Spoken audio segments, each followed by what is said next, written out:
నాగనాథ్ గారు నమస్కారం అండి. నమస్కారం ప్రహాష్ని గారు.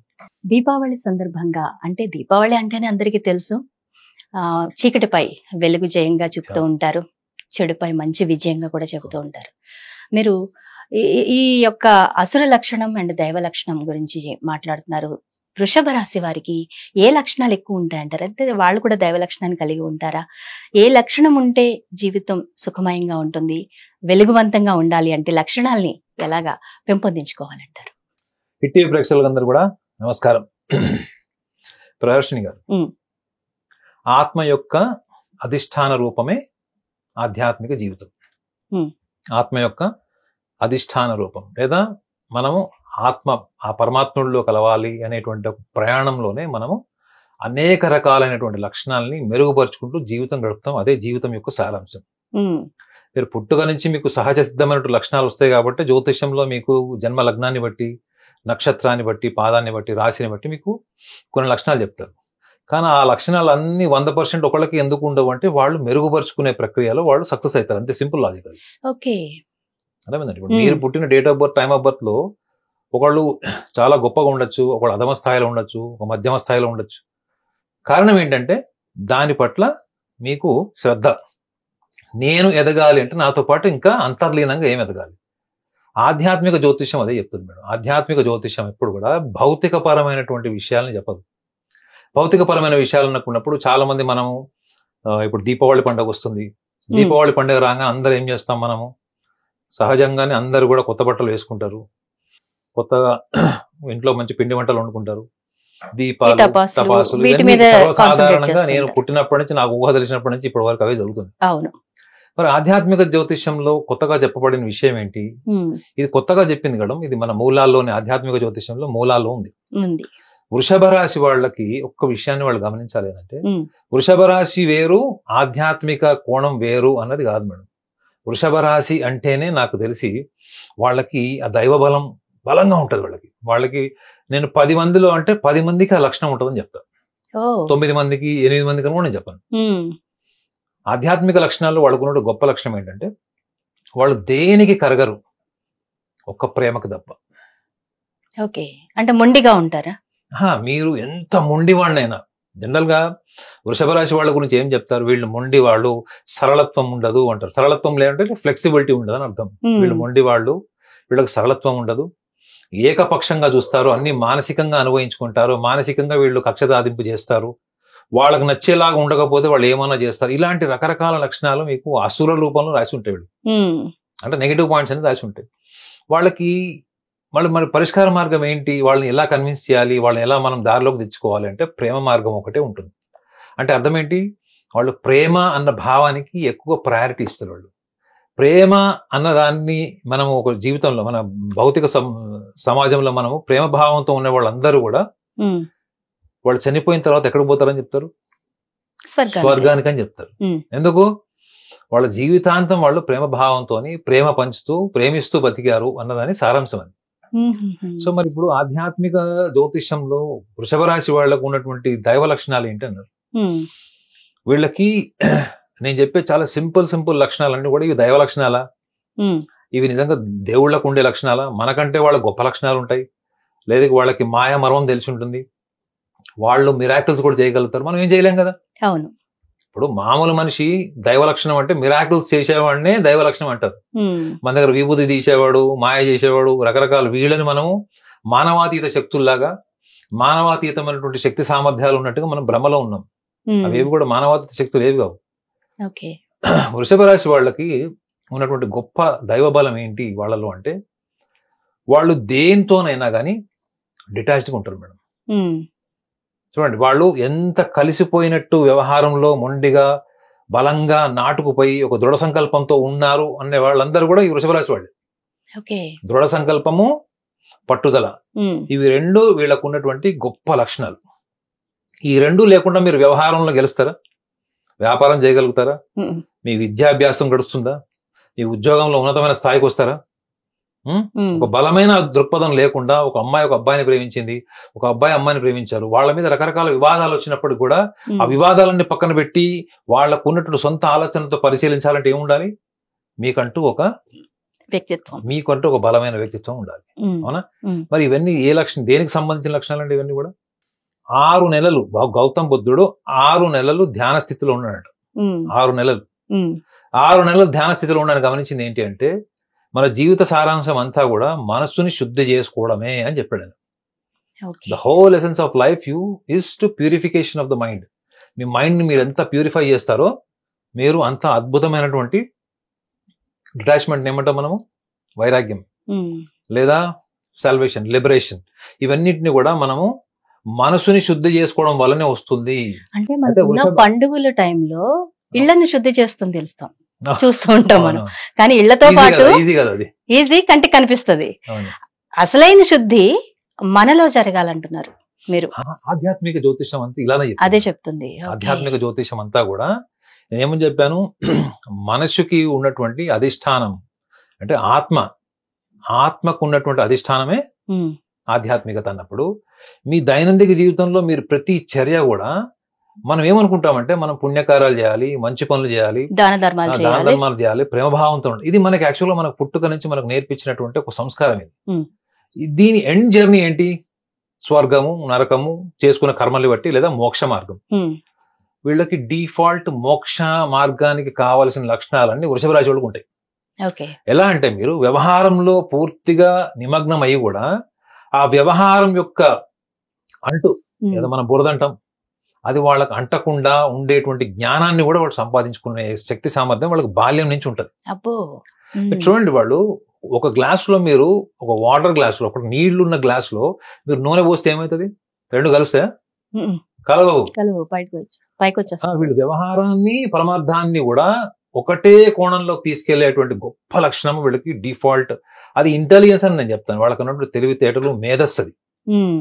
చూడండి, ఇన్ని గొప్ప లక్షణాలు ఉన్నటువంటి వృషభ రాశి వాళ్ళకి ఒక్క చిన్న విషయం తెలియాలి ఏంటంటే దేవుడు, దైవత్వము, దైవాంశ సంభూతులకు ఉండేటువంటి లక్షణాలు ఇవన్నీ కూడా మనుషులకే ఉంటాయండి.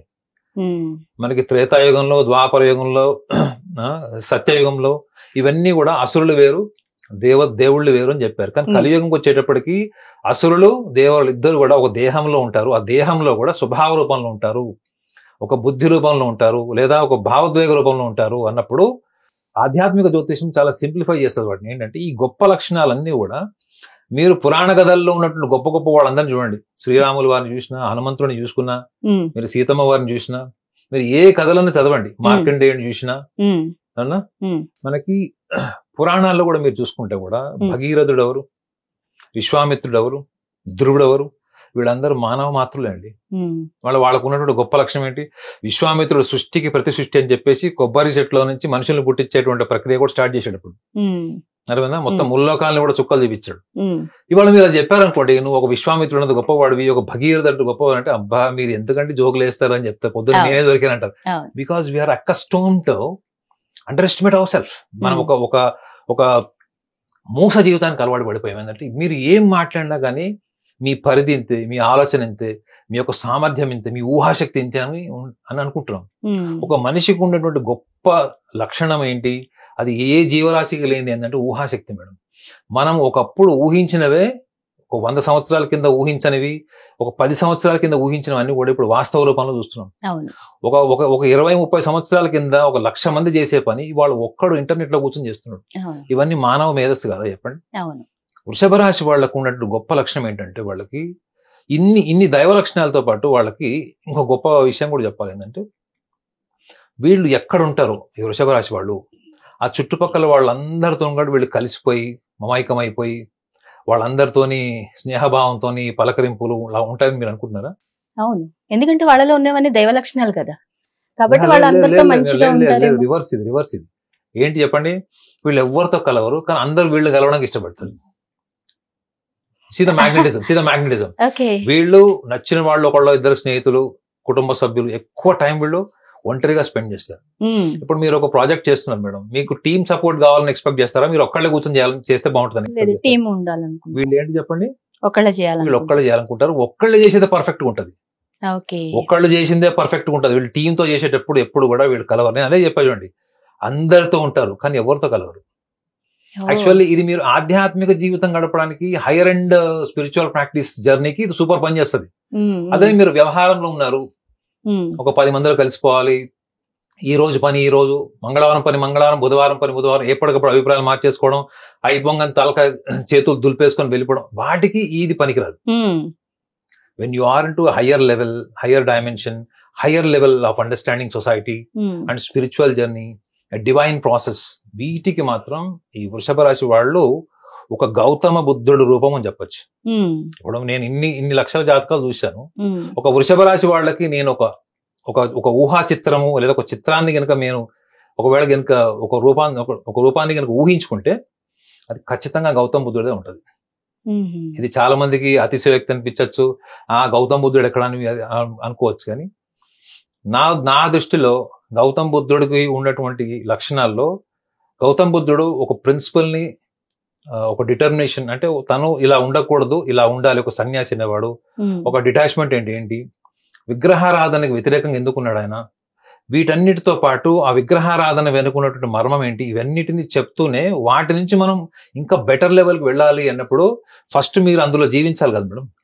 When you are into the mud, only then you will know what is the purity of your body and your mind. మీరు ఆ యొక్క బురద గుంటలో ఉంటేనే మీకు నిజమైనటువంటి పవిత్రత అన్నది ఏంటో మీకు తెలుస్తుంది. ఆ అనుభూతిని కూడా ఈ వృషభ రాశి వాళ్ళు ఆ యొక్క మనం ఏమంటాం, ఒక మురికి గుంట అంటాం, ఒక మడ్, అందులో ఉన్నప్పుడు కూడా వాళ్ళు బయటకు వచ్చేటప్పటికి ఆ మురికి అలా కనపడదు. అంటే ఇది మీరు కొంచెం లోతుగా అర్థం చేసుకుంటే మీకు తెలుస్తుంది. They are into the వ్యవహారం, అంటే వ్యవహారంలో పూర్తిగా ఇన్వాల్వ్ అయిపోతారు.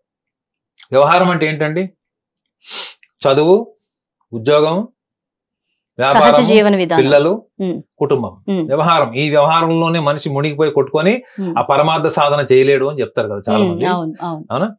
ఈ వ్యవహారంలో ఉంటూ కూడా పరమార్థ చింతన ఎలా జరుగుతుంది వీళ్ళంటే, వీళ్ళు ప్రతిదీ నేర్చుకుంటారు madam. They learn everything out of experience, they learn everything from reflection. ఇంత గొప్ప లక్షణాలు ఉంటాయి వృషభ రాశి వాళ్ళకి. ఎప్పుడైనా విన్నారు మీరు? నేను అందుకే చెప్తున్నాను, ఒక గౌతమ బుద్ధుడు నేను చూశాను వృషభ రాశిలో వాళ్ళని. మీరు పూర్తిగా గౌతమ బుద్ధుడు నేను చెప్పను, కానీ గౌతమ బుద్ధుడు ఉంటాడు వాళ్ళు.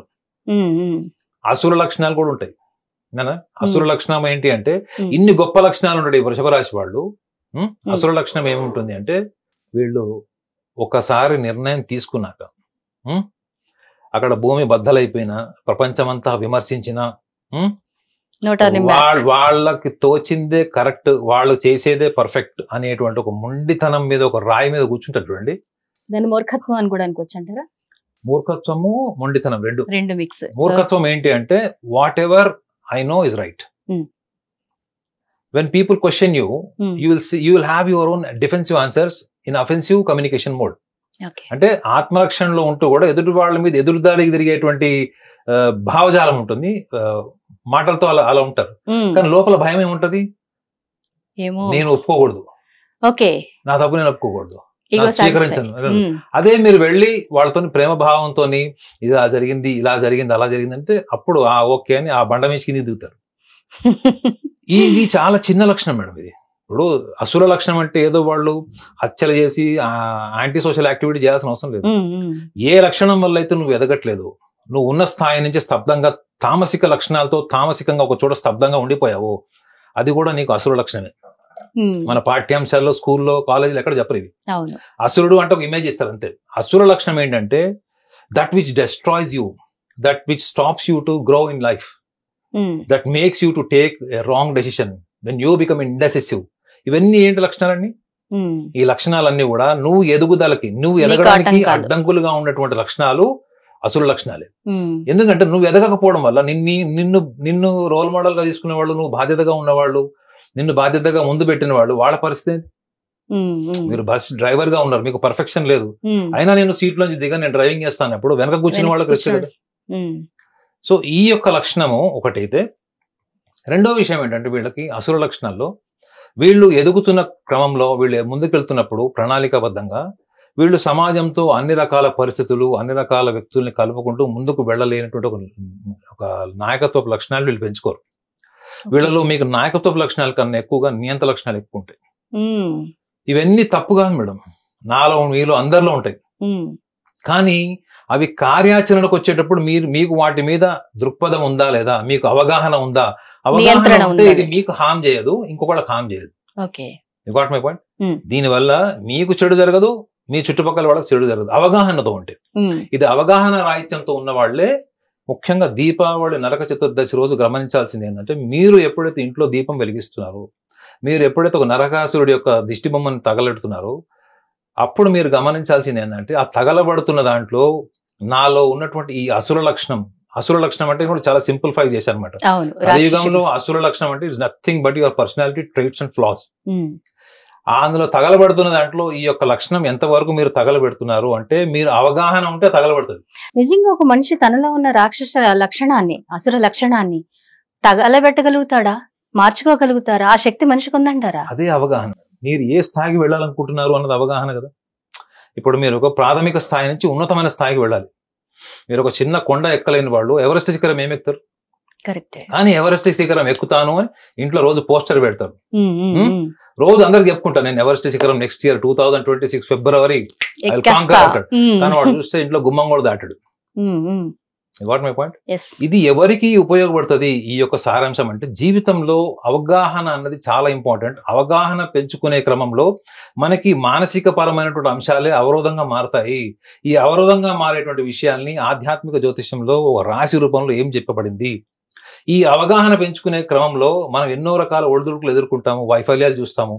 కానీ అన్నిటిలో మీ ముందు వచ్చి నుంచునేది ఈ అసుర లక్షణాలు, దైవ లక్షణాలే తప్ప మిగతా ఏదే. మిగతా అంతా కూడా మీరు సృష్టించుకున్నటువంటి మాయ. మిగతాదంతా ఈ ఫ్యాక్ట్స్ పక్కన పెడితే మిగతా అంతా ఫిక్షన్ మేడం. ఇవన్నీ ఏంటి? Invisible facts. బట్ మీరు ఏదైతే ప్రపంచానికి ఇప్పుడు మీరు చెప్తారు, రేపు ఎందుకు నువ్వు జాగింగ్కి వెళ్ళలేదంటే, రేపు వద్దు, రేపు నాకు మూడు బాగాలేదు, లేకపోతే రేపు వద్దు, రేపు ఆదివారం ఇంట్లో అలాంటివి అడగాలే గానీ ఎన్ని వంకలు చెప్తారో మన కదా. ఇది వంకలు చెప్పి తప్పించుకునే వాళ్ళకి ఇది పనిచేయదు. ఆధ్యాత్మిక జ్యోతిషం అంటే ఏంటంటే, నీతో నువ్వు మాట్లాడుకునేది ఆధ్యాత్మికత, బయట ప్రపంచానికి నువ్వు చెప్పేది వ్యవహారం. మీరు స్నానం చేశారా లేదా ప్రపంచానికి అవసరం లేదు, అడిగితే చెప్తారు. అబద్ధమైన చెప్పొచ్చు, నిజమేం చెప్పొచ్చు, కానీ మీకు తెలిసి ఉంటది. ఒక వ్యక్తి మీ ఇంటికి రావడం ఇష్టం లేదు, అయినా మీరు ఏం చేస్తారు? ఇంటికి వస్తే కాఫీ టీ తాగిపిస్తారు, భోజనం పెట్టి పంపిస్తారు. కానీ మనసులో భావం ఏంటి? అది నిజమైనటువంటి ఆధ్యాత్మికత. అది రాశి రూపంలో అద్భుతంగా చెప్పింది జ్యోతిష్ శాస్త్రంలో. దీనిని వీళ్ళు ముఖ్యంగా ఏ రోజు నరక చతుర్దశి రోజు గనక వీళ్ళు దీన్ని ఆ అవగాహనతో గనక వీళ్ళు గనక ఆ నరకాసురుడి యొక్క దహనం జరుగుతున్నప్పుడు దాంట్లో అది దహించబడుతుందా లేదా అన్న విషయాన్ని కనుక గమనిస్తే, ఎన్నో రోజులుగా వాళ్ళు ఎదుర్కొంటున్న సమస్యలు, కుటుంబ సమస్యలు కావచ్చు, ఆర్థిక సమస్యలు కావచ్చు, విద్యార్థులకు సంబంధించిన కావచ్చు, ఉద్యోగస్తులకు సంబంధించిన కావచ్చు, ఎప్పుడైతే అది తగలబడుతుంటుందో పాడ్యమి విధి నుంచి వాళ్ళ జీవితంలో వాళ్ళ కర్మ ఫలితమే మారుతుంది మేడం. గుర్తుపెట్టుకోండి, కర్మ ఫలితమే మారిపోతుంది. కానీ మనం ఏమనుకుంటామంటే, మనకి ఇంకా ఏదో గుడ్ టైం రావాలి, ఆ గుడ్ టైం ఎప్పుడు వస్తుంది, ఎప్పుడు రావచ్చు, ఎప్పుడు వస్తే నేను మళ్ళీ ప్రోగ్రెస్ అవుతాను. యాక్చువల్లీ ప్రతి ఒక్కరు ఇలాగే అడుగుతుంటారు, గ్రహస్థితులు మారుతున్నప్పుడే. అందరూ అదే అంటున్నాను, అందరూ ప్రతి ఒక్కళ్ళు కూడా ఇలాగే అనుకుంటారు, గ్రహస్థితి మారినప్పుడు మన తలరాత మారుతుందిలే. ప్రస్తుతం మన జాతకం తలరాత అంటే ఏంటి అంటే, నాకు ఉద్యోగం రాకపోవడం తలరాత అంటాడు. మొన్న కొత్త సినిమా వచ్చింది, ఆ సినిమా థియేటర్కి వెళ్ళి టికెట్ దొరకలేదు అంటాడు. అవును, చిన్న చిన్న కాసెస్ చెప్తూ ఉంటారు. ఇప్పుడు మీరు అన్నట్టుగా ఈ దీపావళి రోజు ఆ దీపం వెలుగులో ఒకసారి వాళ్ళ ఆత్మ పరిశీలన చేసుకోవాలి. వాళ్ళలో ఏ గుణాలు ఉన్నాయి, దైవ గుణాలు ఉన్నాయా, అసుర గుణాలు ఉన్నాయా, ఉంటే అసుర గుణాలని ఎలా త్యజించుకోవాలి, వాళ్ళ జీవితాల్లో ఎలా వెలుగులు నింపాలి, ప్రతి ఒక్కళ్ళు వాళ్ళని వాళ్ళు పరీక్షించుకోవాలి. కొత్త నిర్వచనం చెప్పారు మీరు దీపావళికి. నేను ఏదైనా కొత్తగా చెప్తాను. మీరు రీసెర్చ్ చేస్తే మీకు తెలిసే ఇన్ఫర్మేషన్ వేరే ఉంటుంది. మీరు ఒక పుస్తకం చదివారు, పలానా గురువు గారు చెప్పారు, ఆ గురువు గారి పరిధిలో గురువు గారు చెప్పిన దాన్ని నేను దాటి మాట్లాడకూడదు, ఆలోచించకూడదు అనుకుంటే ఒక విశ్లేషణ ఉంటుంది. మీరు ఎప్పుడైతే పరిశోధన చేస్తారో, ప్రతి మనిషిలో జ్యోతిష శాస్త్రంలో చెప్పినటువంటి భావ జ్యోతిషం ఏదైతే చెప్పిందో అదే కనిపిస్తుంది. మీరు గుర్తుపెట్టుకోండి మేడం, జ్యోతిషం ఫలిత సిద్ధాంతం కాదు. ఫలితం చెప్పొచ్చు, గుర్తుపెట్టుకోండి, ఫలితం చెప్పొచ్చు, కానీ అది సిద్ధాంతపరంగా భావమే. ద్వాదశ భావాలను ఉంటుంది తప్ప ద్వాదశ ఫలితాలు అన్నది జ్యోతిష్యులు తయారు చేసింది. సిద్ధాంతం వేరు మేడం. సిద్ధాంతం ఇప్పుడు మెడికల్ ప్రొఫెషన్ వేరు, ఒక పర్టికులర్ డిపార్ట్మెంట్ ఆఫ్ డాక్టర్ వేరు కదా. అవునా కదా, ఒక డాక్టర్ వేరు, entire medical profession is different. జ్యోతిష శాస్త్ర సిద్ధాంతం మూలాలన్నీ కూడా ద్వాదశ భావాలని చెప్పండి. భావం అంటే ఏంటి? మీ సూక్ష్మ శరీరంలో ఉన్నటువంటి మనసే. ఓకే, మీ మనస్సుని మీరు చూసుకోకుండా ఎవరు చూడగలుగుతాడు? ఎవరు చూడలేరు. కాబట్టి మన పూర్వీకులు ఎన్ని వందల వేల సంవత్సరాల కిందనే ఇవన్నీ కూడా వీళ్ళకి ధార్మిక పరంగా వాళ్ళ మనోభావాలు దెబ్బతినకుండా చెప్పారు. ఇంత సింపుల్ గా చెప్తే కూడా మన మనోభావాలు దెబ్బతింటున్నాయండి, మీరు ఏంటి ఇలా చెప్తున్నారు, ఫలితం చెప్పమంటే అంటారు. సో ఆ స్థాయి వ్యక్తులకి ఈ భావ రూపంలో చెప్పేటువంటి జ్యోతిష్య శాస్త్రం ఎక్కదు మేడం, ఆధ్యాత్మిక రూపంలో ఎక్కదు. మనం రోజు ఏమనుకుంటామంటే మనం గుడికి వెళ్తున్నాము, లేకపోతే మనం పలానా మన మతపరమైనటువంటి కార్యాచరణ చేస్తున్నాం, మనం తప్పకుండా స్వర్గానికి వెళ్తాం అనుకుంటారు.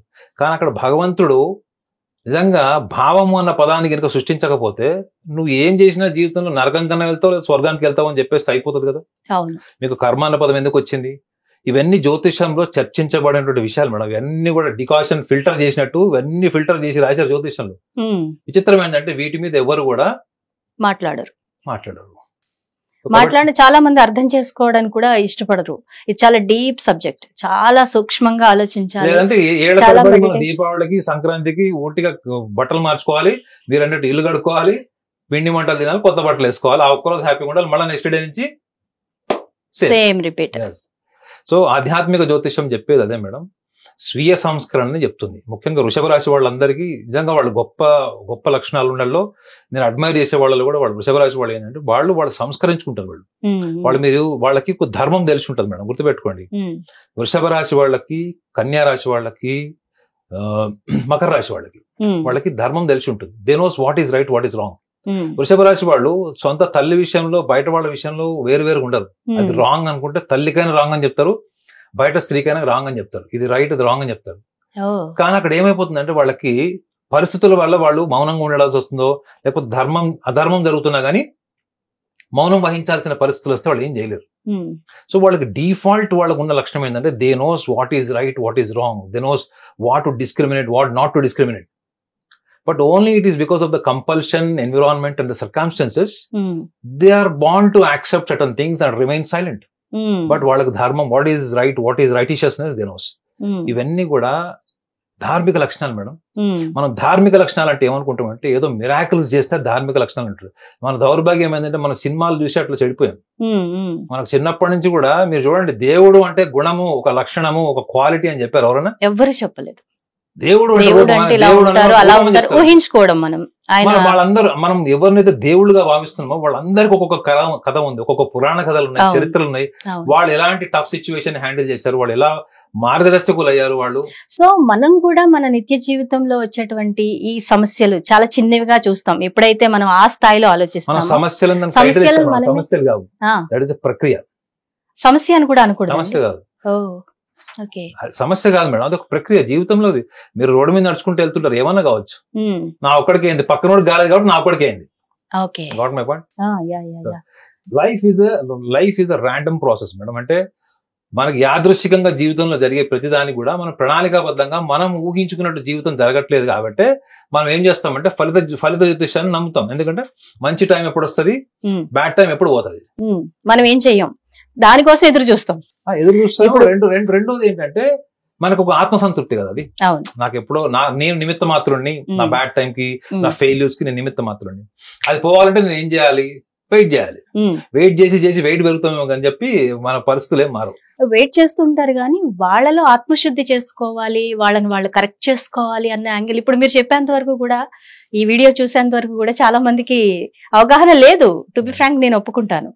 ఎందుకంటే ఆత్మశుద్ధి అన్నది అసలు ఎక్కడ ఎవరు మాట్లాడట్లేదు. ఆ పూజలు చేయండి, ఈ పూజలు చేయండి, మీరు ఇలా ఉండండి, మీరు అలా ఉండండి, అంతే. మీరు ఆత్మశుద్ధి అని చాలా పెద్ద పదం వాడారు. అవునా? నార్మల్ గా ఏంటంటే you pay attention to your self. నువ్వు నరక చతుర్దశి రోజు ఆ నరకాసురుడు అక్కడ దగ్ధమైపోతుంటే ఆ నరకాసురుడిని ఎందుకు చంపారు, ఆ నరకాసురుడిని ఎందుకు మనం కాలుస్తున్నాం ఇవాళ? ఎందుకు? అది మనకి ఈగో సాటిస్ఫాక్షన్ వాడు కాలిపోతుంటే కాదు కదా. ఆ నరకాసురుడు అనేవాడు మనకి మన భావ రూపంలో, మన సంస్కార రూపంలో మనలో ఉంటాడు, ప్రతి మనిషిలో ఉంటాడు. అర్థమైందండి? ఆ శ్రీకృష్ణ పరమాత్ముడు కూడా మనకి భావ రూపంలో, సంస్కార రూపంలో ఒక గొప్ప పరిణితి చెందినటువంటి ఒక మనం ఏమంటారు పరిశుద్ధాత్ముడి రూపంలో ఆయన మనలో ఉంటాడు. మనం దేన్ని ఎక్కువగా యాక్టివేట్ చేస్తున్నాము డే టు డే లైఫ్ లో is all the maturity every one has to perceive during Deepavali. ఇది కనుక వాళ్ళు పర్సీవ్ చేయగలిగితే వాళ్ళు అనుభూతి పొందిన దీపావళి వేరు, దీపాలు వేరు, వాళ్ళలో ఉన్నటువంటి జ్ఞానజ్యోతి నిరంతరం ఉంటుంది. అది దాన్ని ఆత్మ అంటాం మనం. దాన్ని కప్పేసేది ఏంటి అంటే ఈ వ్యవహార శైలి. ఈ వ్యవహార శైలినే కలియుగంలో 2 రకాలుగా చెప్పారు. అసురుల సంస్కార రూపంలో చెప్పారు. ఈ ఒక్క చిన్న విషయాన్ని తెలుసుకుంటే వాళ్ళు ఆల్మోస్ట్ ఒక ఎన్లైటెడ్ సోల్ కింద చెప్పొచ్చు. ఇప్పుడు వృషభ రాశి వారు ఫైనల్ గా దీపావళి రోజు సింపుల్ గా ఏం చేస్తే బాగుంటుంది అంటారు? ఇప్పటి వరకు వాళ్ళు ఏం చేశారో, ఇప్పటి వరకు జీవితంలో ఇది కేవలం ఎవరు చెప్తున్నారు, జీవితంలో మేము ముందుకు వెళ్ళలేకపోతున్నాము, లేకపోతే మనం ముందుకు వెళ్తున్నాం కానీ జీవితంలో ఏది మనం అనుకున్నట్టు జరగట్లేదు, ఎంతో అంత వస్తుంది తప్ప పూర్తిగా మనకి అనుకూలంగా లేదు అనుకునే వాళ్ళకి ముందుగా ఒక విషయాన్ని గ్రహించండి. ఏంటంటే వృషభ రాశి వాళ్ళు మొండిగా పట్టుకున్నటువంటి ఏవైతే విషయాలు ఉన్నాయో, దేనైతే మొండిగా పట్టుకుంటారు, అది కుటుంబము, ఆర్థికం. వీళ్ళు 2 విషయాల వల్ల సఫర్ అవుతారు మేడం. ఒకటి ఫ్యామిలీ వల్ల సఫర్ అవుతారు, రెండోది ఫైనాన్స్ వల్ల. మిగతా ఏ విషయాలను పెద్ద పట్టించుకోరు. మీ కుటుంబంలో మీ యొక్క ఆధిపత్యము లేకపోతే మీ అడ్మినిస్ట్రేషన్ ఇది మీరు నడపాలి అని అనుకుంటున్నారు అండి, వదిలేయండి. ఇట్లా మీ సొంత పిల్లలు, భార్య, భర్త, అన్నదమ్ములు, అక్కజళ్ళు ఎవరికి సంబంధించినవైనా వదిలేయండి. నరక చతుర్దశి రోజు, దీపావళి రోజు అంత ఈజీగా మనం వదిలేయడం కాదు. ప్రపంచాన్ని మీరు చాణక్యుల్లాగా మీరు మేనేజ్ చేయొచ్చు, కానీ ఇది వదిలేయడం అనేది అంత ఈజీ కాదు. ఎందుకంటే దీన్ని వదిలేయాలంటే చాలా గేట్లు దాటాలి. మీరు అహంకారంతో డెవలప్ చేసుకున్నటువంటి గేట్లు దాటాలి. అహంకారం అంటే పొగలని కాదు. మీరు దేని ద్వారా అయితే మీరు గుర్తింపబడ్డారో, దేన్నైతే మీరు అడాప్ట్ చేసుకున్నారో అదంతా కూడా ఈగో కిందకి వస్తుంది. ఇది వదిలేసుకోవాలి. రెండోది ఫైనాన్షియల్ మేనేజ్మెంట్. ఫైనాన్షియల్ మేనేజ్మెంట్ లో వృషభ రాశి వాళ్ళకు ఉన్నటువంటి ఒక అసుర లక్షణం ఏంటంటే, వీళ్ళు ఒక లైఫ్ స్టైల్ మెయింటైన్ చేయడం కోసం విపరీతమైన అప్పులు చేయడం, ఒక అప్పు క్లియర్ చేయడం కోసం ఇంకో చోట అప్పు చేయడము, ఇది ఫైనాన్షియల్ మేనేజ్మెంట్ మేడం. ఈ too much of financial management ని కూడా వీళ్ళు ఈ 2 days సైలెంట్ వదిలేయండి. అంటే ఒకటి ఫ్యామిలీలో అడ్మినిస్ట్రేషన్ అండ్ యువర్ ఇండివిజువాలిటీ పక్కన పెట్టండి. ఎవడు ఎలా ఉంటాడు, ఎవరికి ఏం జరగాలో జరుగుతుంది, మీరు వాళ్ళు వదిలేసినప్పుడు మీరు అబ్జర్వ్ చేసి చూడండి. నేను అనుభవంతో చెప్తున్నాను, అంటే రీసెర్చ్ చేసిన ఇన్ఫర్మేషన్ చెప్తున్నాను. వృషభ రాశిలో చాలా మంది 40-45 ఏళ్ళు దాటిన వాళ్ళు ఒంటరిగా ఉండిపోయారు. కారణం ఏంటి? వాళ్ళ ఆధిపత్య ధోరణి, మొండితనం ఉంటుంది చూడండి. దానివల్ల వీళ్ళ కుటుంబ సభ్యులే వీళ్ళని దూరం అయిపోతారు. వీళ్ళ స్నేహితులు, బంధువులు కూడా వీళ్ళకి వదిలేస్తారు. అంటే 45-50 years ఏజ్ లో చాలా మందిని చూశాను. అంటే ఈ ఒంటరితనము, డిప్రెషన్, మూడ్ స్వింగ్స్ సఫర్ అయిన వాళ్ళు చాలా మంది ఉన్నారు. మీకు పేరు చెప్పకూడదు కానీ ఒక famous legendary singer, Telugu singer ఆమె, మలయాళీ సింగర్ ఆమె లాస్ట్ 20 years నుంచి యాంటీ డిప్రెసెంట్స్ వాడుతుంది. ఇది ఎవరికి తెలియని విషయం. వృషభ రాశి, పేరు చెప్పకూడదు. సో కాబట్టి వృషభ రాశి వాళ్ళు ఈ 2, ఒకటి ఫ్యామిలీ, ఫైనాన్షియల్ అడ్మినిస్ట్రేషన్ లో ఈ దీపావళి, నరక చతుర్దశి, అమావాస్య రోజు, ఈ 2 రోజులు ముఖ్యంగా వదిలేసేయండి. రిలాక్స్డ్గా ఉండండి. ప్రపంచం మనం మళ్ళీ ఏం మారదు, మనం ప్రపంచాన్ని ఏమి చేయము, శాసించలేము. కాబట్టి మనలో మనం ఎంతవరకు స్ట్రాంగ్ ఉన్నాము, మన కోసం మనం ఎంత టైం స్పెండ్ చేస్తున్నాము, పూర్తిగా ఒక రకంగా చెప్పాలంటే you become the complete self centred. అంటే మీరు ఒక రకంగా చెప్పాలంటే నేను అనే స్థితికి వెళ్ళిపోండి, నేను నాది అనే స్థితికి వెళ్ళిపోండి. మిగతాదంతా వదిలేసేయండి. ఆ 2 days వాళ్ళు ఉండగలుగుతారా మేడం? ఉండలేరు. 1,000,000 మందిలో ఒక్కడు కూడా ఉండలేడు. ఎందుకంటే మనకి ఇలా ఎవరు చెప్పలేదు. ఇది మెయిన్ పాయింట్. ఎవరు చెప్పలేదు. ఎవరికి వాళ్ళు ఒకసారి ఆత్మ పరిశీలన చేసుకోవాలి, మనసుని నిగ్రహించుకోవాలి, స్వీయ అవగాహన. ఈ చిన్నది పాటిస్తే నరక చతుర్దశి, అమావాస్య తర్వాత వచ్చే పాడ్యమి, విధియ, తదియ, చవితి, పంచమి, మీ యొక్క జీవితంలో మీరు ఊహించుకున్నవి, గతంలో జరగనివి, పెను మార్పులు, అద్భుతమైన మార్పులు, మంచి దిశగా వెళ్ళేటానికి ఈ దీపావళి మీకు నాంది పలుకుతుంది అనడానికి ఏమాత్రం అతిశయోక్తి లేదు. మహా అద్భుతంగా చెప్పారండి నాగనాథ్ గారు. వృషభ రాశి వారికి ఈ దీపావళి తర్వాత వాళ్ళ జీవితాల్లో వెలుగులు నిండాలని కోరుకుందాం. ప్రక్రియ కూడా చెప్పాను. అవును. Thank you very much.